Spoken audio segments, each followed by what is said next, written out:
And I'm making this video today about the big question: is the Earth and other planets intelligent? We are, scientists are now revisiting this theory, saying that the Earth itself might be an intelligent being.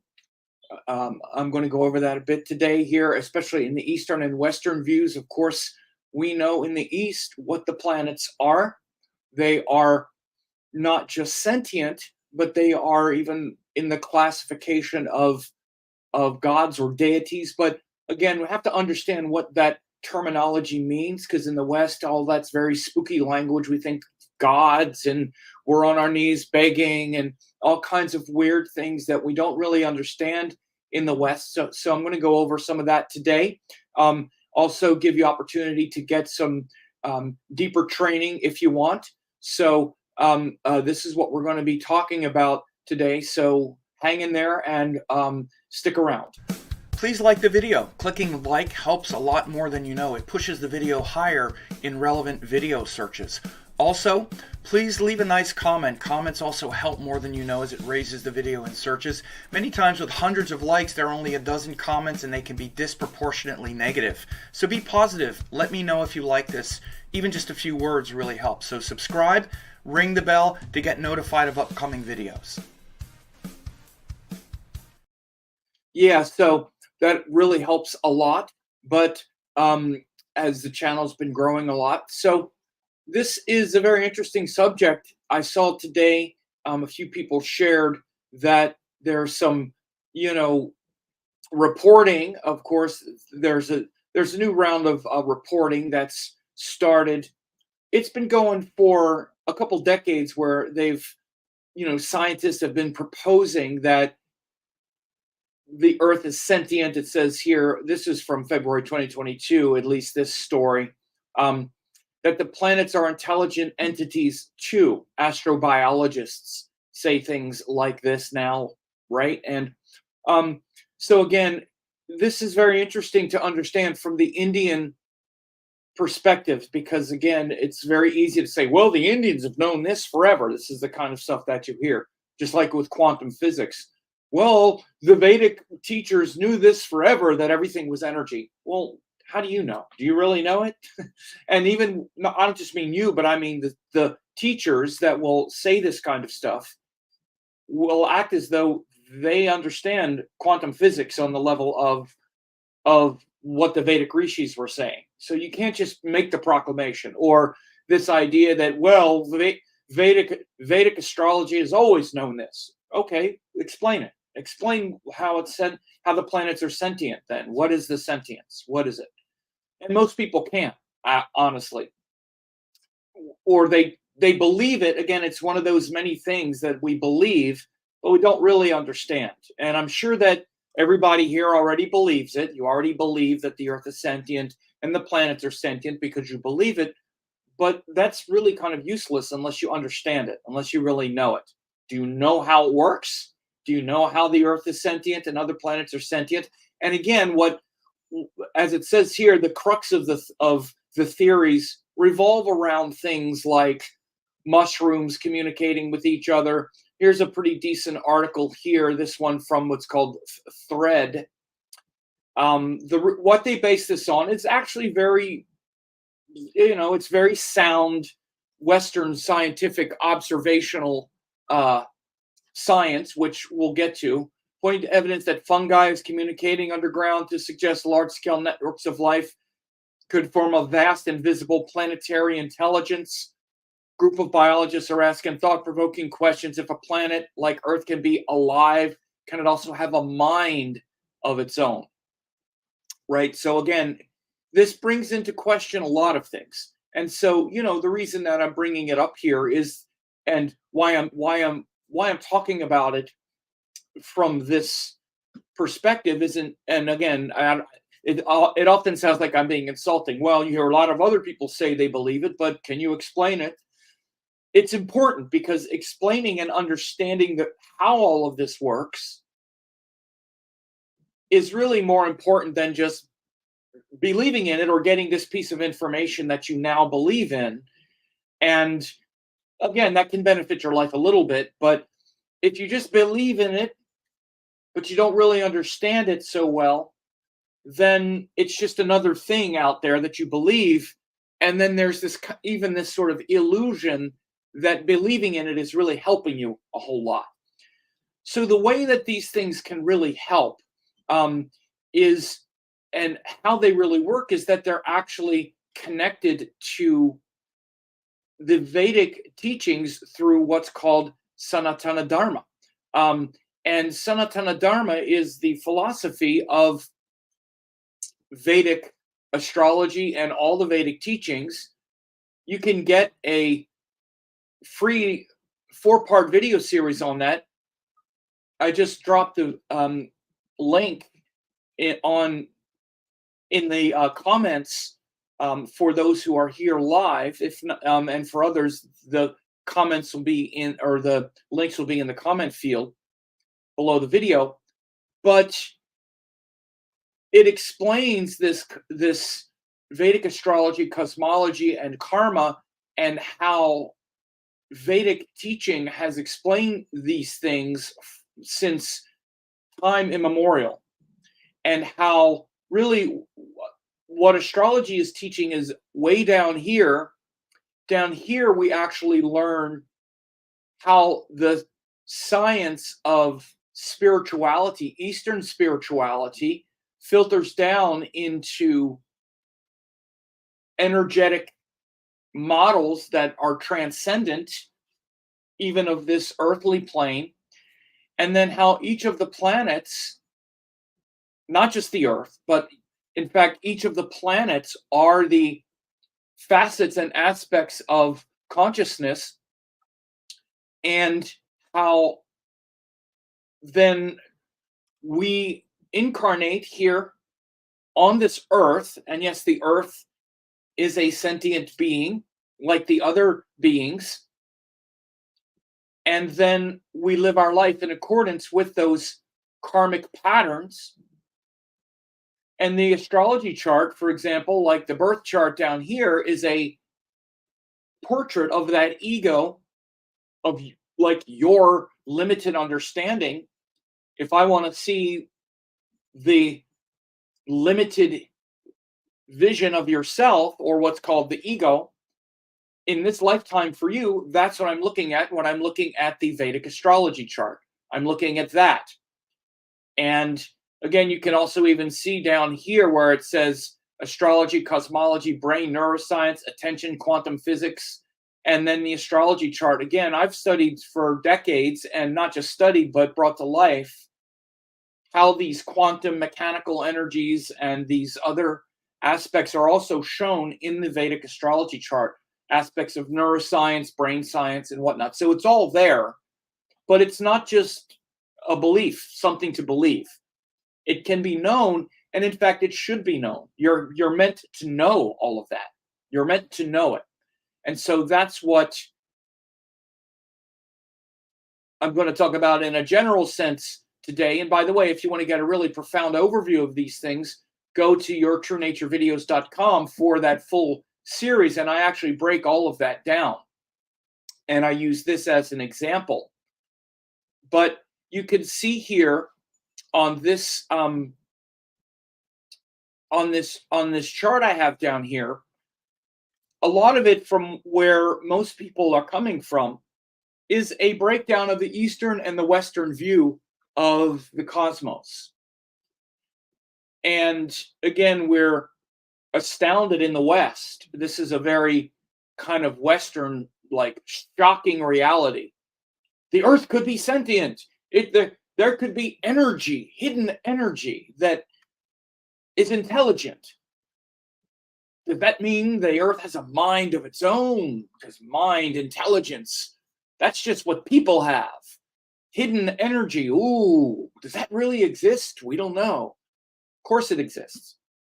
In the Eastern paradigm, that is the point more than anything else. You could see here, particularly as I have in this God creator, matter, form, observed, all of these things in the Eastern sense. God, or the force of power that energizes all of existence is inside. Your true nature is this energetic properties, and then the energetic filters down into the mind and psychology, and then that becomes the form. So as you can see here, when you're looking at subjects like religion, spirituality, in the Western view, like if we're talking about even just spirituality, worship is the key, worshiping an external deity, for example. Whereas in the Eastern view, method is the key, which means practices. For example, yoga and meditation, that's the important part of spirituality in the Eastern sense, because it's the practice, not the worship. Because when you do the practice, you're connecting with the spirit. The practice connects you to the spirit in you as your nature, not as some external materialistic view. And so this materialistic view of the universe and of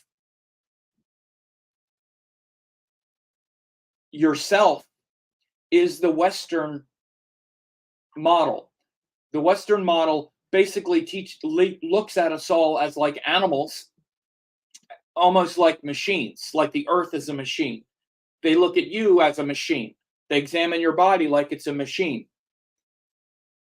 But then inside, there's a ghost in the machine, which is, by the way, a very good album by the Police, Ghost in the Machine, a great one.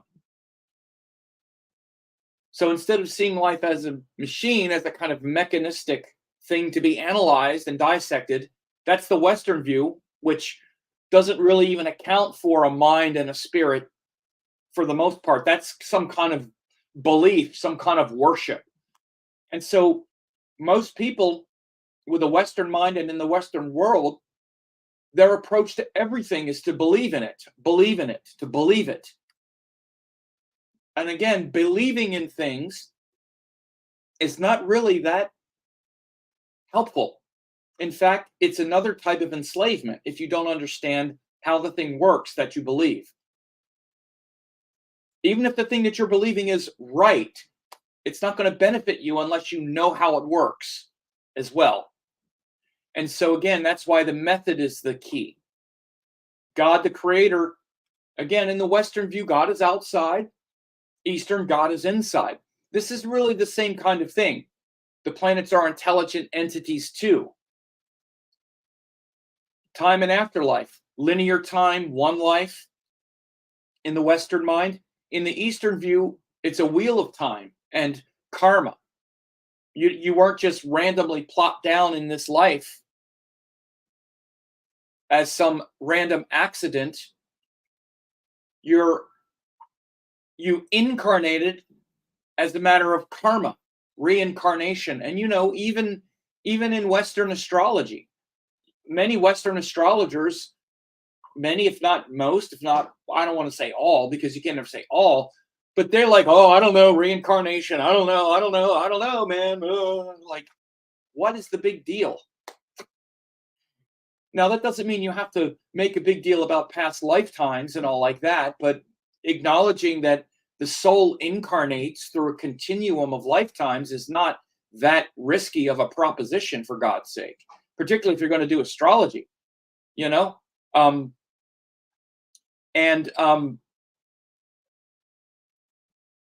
then we have, when we look at matter and form, again, this is the big one here in the Western view, substance over essence. Again, it's the same kind of thing of seeing us like a machine, like we're matter. We have a body, and then we also have like emotions in there. We acknowledge that. That's as much hidden energy as we acknowledge. Yes, there's emotions. But then spirit, who knows? Who knows about the essence? Who knows? Substance, we know. We know there's substance. But essence, who knows? Again, that's the Western view. In the Eastern view, essence over substance. Essence is the important thing. It's your essential nature. Your nature is of essence. Essence precedes substance. The essence and the energy behind the thing is what creates the appearance of the thing. Even something like this. This is a substance, but it started as an essence. Somebody had to think of that thing first. There was an essence first. So essence precedes substance. It's your essence that keeps reincarnating. It's your essence that incarnates, not your substance. Your substance is a product of the essence based on the karma. And again, this great map is a map of the whole thing. And in this 4-part series, I explain all of that. I explain that incarnated essence and how to understand it literally, not just believe in it. And yes, I know you believe in it. I know. If you're watching this, I know you already believe in it. But you got to stop acting like that's a big deal. You have to know how it works, or else you can believe in this and you also believe in that, and you believe in everything. Again, if you believe in everything, you kind of believe in nothing. Or if you believe in everything, but you're not practicing any of it, it's also really not benefiting you as much as you think. It's this illusion of wisdom or knowledge or progress, even. It's not that hard to believe in these kinds of things. It's the easiest thing in the world, and it doesn't even require any effort, sacrifice, growth. It doesn't even really require much growth to believe in this inclusive universal model. We all are dying to believe in it. So in some ways, it's the easiest thing in the world. But one of the biggest things I see now, again, especially with people, with astrology students and whatnot, is this idea that because people believe it and they love to hear like me say it or hear people talk about it, that it's a big accomplishment or that it's really benefiting. Because the same folks that believe all of this, I know I do readings for them and I hear them all the time. They've hardly benefited at all from this knowledge, from this wisdom, from this insight. And if you want to really benefit from it, not just believe in it and believe it and thinking that believing in it is this big milestone, again, it's better than not believing in it, but you're supposed to know it just like anything else. Think of something that you believe in and then think of something that you actually know because you do it, right? So that's really an important shift that has to happen between Eastern and Western views. As the Eastern view starts to become more understood, it also has to be these autofocus cameras. Look, come on, okay. They also have to be mixed with practice, especially the Eastern, because again, it's methodology is the important thing. Method is the key, not worship, not belief, but practice. And when you practice, and by the way, even studying astrology correctly, it's a huge spiritual practice because you're studying all of the evolutionary forces and processes of life. And you're not just studying them in the abstract, you're studying them in real time. You're watching karma and God's energy unfold and seeing it and tracking it. And then you know how this works and how you work. It's not just some belief. People don't even think it's possible to know this stuff. So again, even when we get into health sciences, right, the observed is the key. Again, we examine the body like it's a machine. In the health sciences and Eastern view, the observer is the key. This is why things like Ayurveda, astrology, energetic medicine, it's more important to understand the observer, to understand the consciousness and the essence behind the substance. The calendar, very interesting. Soli lunar calendar. That's why I do all these new moons, full moons. That's the real calendar, not the Gregorian calendar, which just measures the earth going around the sun. And then with astrology in the Eastern view is connected to sciences, culture, karma. The whole worldview in the Eastern sense revolves around astrology, astrology principles. You could see all of these qualities of life that are also connected to Ayurveda, to yoga, are deeply connected to the astrology and your karma. Your karma revolves around these principles. Your nature, your karma revolves around these principles, and even like I said, the calendar, the spiritual life, all of the principles that show how consciousness unfolds in life, which are really separate from astrology. They don't have to have anything to do with it. They could be separate, like they are in the West. But in Eastern thinking and energetics, they're connected. Again, in the West, they aren't. Astrology has nothing to do with what we're doing in our life. It's materiality, it's materialism, it's consumerism, it's everything is external and very material. You don't have things like the three gunas, the five elements, the four purusharthas, Dharma, Artha, Kama, Moksha. You don't have these kinds of things in Western thinking. And again, just because you believe in them as a Westerner doesn't mean you've really done much.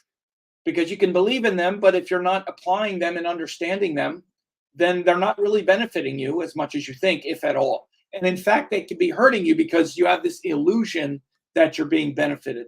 Excuse me. So then there's also, as I say, the astrology is disconnected from culture.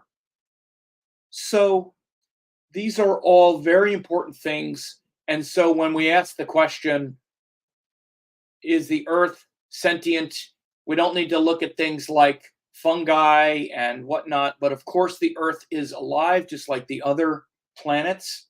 All the planetary forces are emanations of Lord Vishnu. That's what the planets are, that's what the solar system is, and that's how your karma comes down into existence. So again, if you're interested in knowing more about these things, I just dropped the link in the chat again, and you can go to yourtruenaturevideos.com and just join and get 4-part video series that outlines this. Again, here at yourtruenaturevideos.com for the full series. I go through the full series of videos, your true self, your cosmic self, then your unique self in this lifetime, then your egoistic struggles, why you struggle in this lifetime, and then the wise and joyful path home. So again, you can learn, and you're meant to know these things. You're not meant to be ignorant and unaware of your nature in this lifetime. You're meant to be enlightened and evolved, I should say, in this very lifetime, rather than just confused and stuck and feeling like you don't know your nature and just kind of grasping and believing in things and hoping somehow, well, I pray that I can understand one day. You can understand right now. Again, you want to also look at that part of yourself. These answers are there, but it's also more of a challenge because it requires nothing to just believe in something, especially something beautiful. Oh, I believe all that beautiful stuff. Oh, I love listening to that, and I believe it. And then it doesn't really change much. So anyway, if that's meaningful to you, then that's great also. Beneath this video, you see there's a join button and a subscribe button. Of course, subscribe to the channel, but when you click join, you're going to get access to the fastest growing Vedic astrology community on YouTube. You can see daily forecast, weekly forecast, and a lot of special videos that the members get. Again, it's very easy. All you do is you click join beneath the video. Most people get the Oracle 5D avatar level. It's less than $1 a day. You can stay connected. Tons of free videos that you get now, but also each week. Again, you can see all of the videos that you get where I do a Vedic forecast, a regular forecast, members only content. But again, it's very easy. Just click join and the pop-up comes, you select your level. Again, most people get the 5D avatar, less than $1 a day. You get access to daily forecasts, monthly forecasts based on your sign. Thanks for watching. Don't forget to like, comment, share, and subscribe to the channel.